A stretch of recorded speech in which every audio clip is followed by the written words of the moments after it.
Din insonni ilm olishlikka, har bir sohani mutaxassisi bo'lishlikka chorlaydi. Mutaxassis bo'lmasdan gapirishlikdan qaytaradi.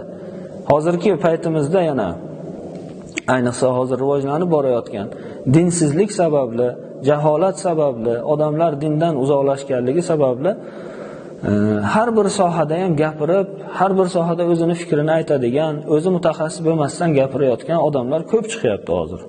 Ayniqsa ijtimoiy tarmoqlarda har xil gaplarni gapirib, dindan gapiradiganlar ayniqsa. Masalan, tibbiyotdan gapirsa, vrachlar chiqadi, doktorlar chiqadi, o'zini sohasini vakillari chiqadi, sen deydi hech narsani bilmaysan, gapirma deydi, gapirishga qo'ymaydi. Tijoratdan gapirsa, tijoratni bilmaydigan kishi gapirsa agar, tijoratni mutaxassislari chiqib qo'ymaydi uni gapirishlikka. Lekin hamma o'zini bir ot choptiradigan maydoni qilib dinni olgan hozir. Hamma dindan gapiradi, dinni himoya qiladigan odam kam. Dinimiz shunday bir biz uchun muqaddas narsaki, bizni borimiz va yo'g'imiz, bizni kelajagimiz, avlodlarimizni kelajagini ta'minlash din bilan bo'ladi. Dinsizlik bilan kelajak ta'minlanmaydi. Dinsiz jamiyat, dindan uzoqlashgan jamiyat, islom dinidan, mana shu haq dindan uzoqlashgan jamiyat, bu hozir havas qilib bo'lmaydigan darajaga kelgan mana shu g'arbni jamiyatlarini ko'ringlar. Ana shunday bo'ladi. Biz hech qaysimiz xohlamaymiz farzandlarimiz, o'g'il va qizlarimiz bunday bo'lishligini.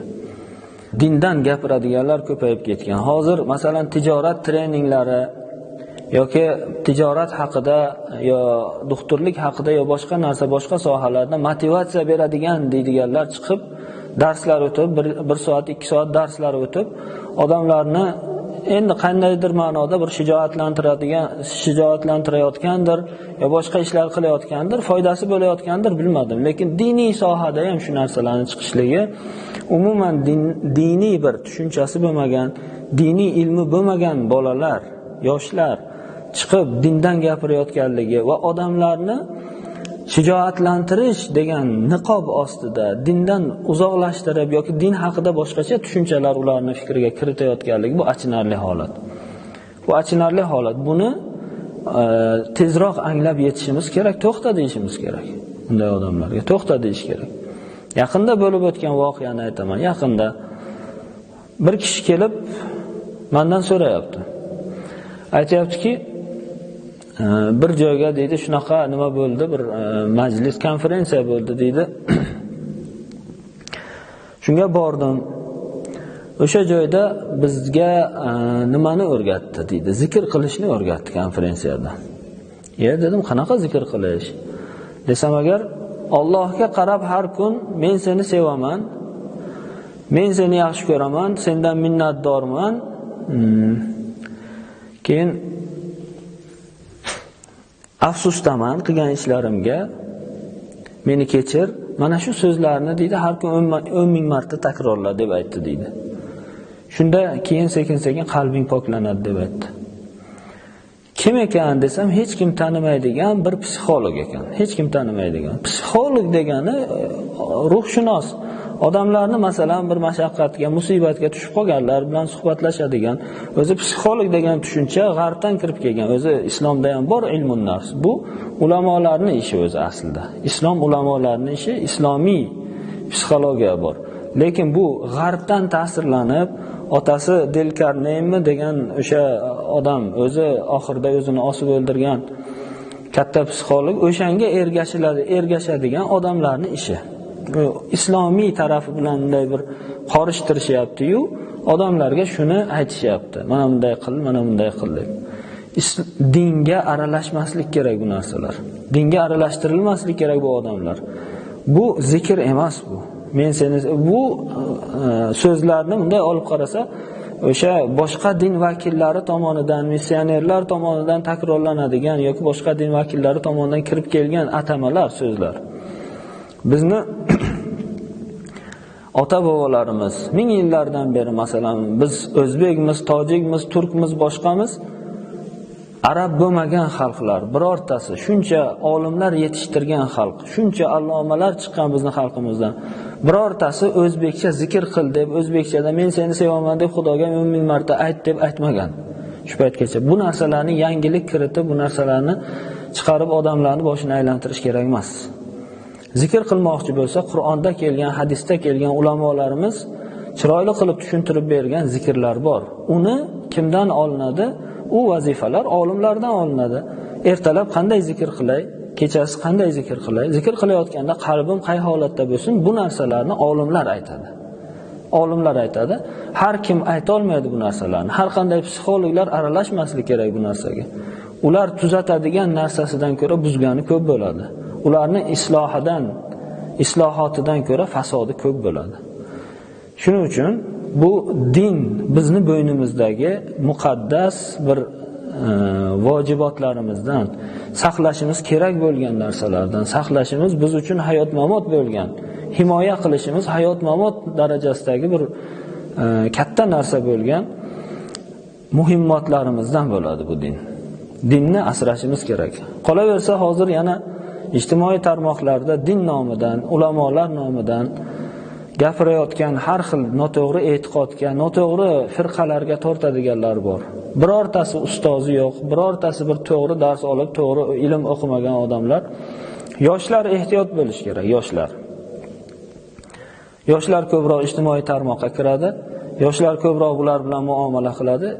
Mana shu savollarni o'ziga berish kerak. Xo'p, avvalo menga din kerakmi yo'qmi? Dinni muhimligini, dinni kerakligini, dinni hayot-mamot masalasi ekanligini, uni insonni inson qiladigan narsa, odamni odam qiladigan narsa din ekanligini tushunib yetgandan keyin nima qilish kerak? Har kimdan ham ijtimoiy tarmoqqa kirib, internetga kirib, har kimdan ham dinni olib ketavermaslik kerak.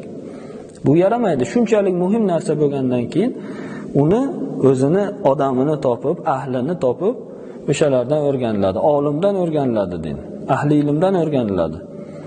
Oddiy bir tijoratda Buxorodan Toshkentga borib, yoki Toshkentdan Turkiyaga borib, yo boshqa joyga borib kiyim sotadigan kishi, masalan, kiyim olib keladigan kishi borib shunday to'g'ri kelgan joydan, to'g'ri kelgan do'konga kirib kiyimlardan sotib olib shuncha joyga kelib keyin sotmaydi. Birinchi o'rganadi. Yaxshilab o'rganadi. Qayerda arzon, qayerda sifatli, qayerda bunday, qayerda unday deb hammasini o'rgangandan keyin borib o'sha joyni qidiradi, topadi, arzon joylarni yana ko'radi. 7 marta o'lchab, 1 marta kesadi bu masalada. Nima uchun? Chunki bankrot bo'lib qolmay deydi, pulim ketib qolmasin deydi, ziyon ko'rmaygin deydi, foyda bilan chiqay deydi.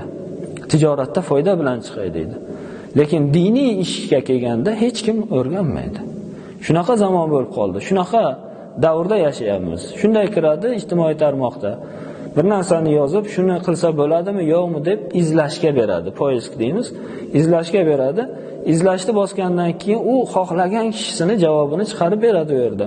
To'g'rimi, noto'g'rimi, shunday bittasini olib ketaveradi. Bu sani bu dunyong uchun harakat qilyapsan shuncha, dunyo uchun, tijorat uchun shuncha harakat qilib, pulim zoya ketmasin deb borib chet ellarni o'rganib kelib, keyin tijorat qilyapsan. Dunyong ham, oxirating ham shunga bog'liq bo'lgan diningni nima uchun buncha o'rganmayapsan? Diningga nima uchun buncha e'tibor qilmayapsan?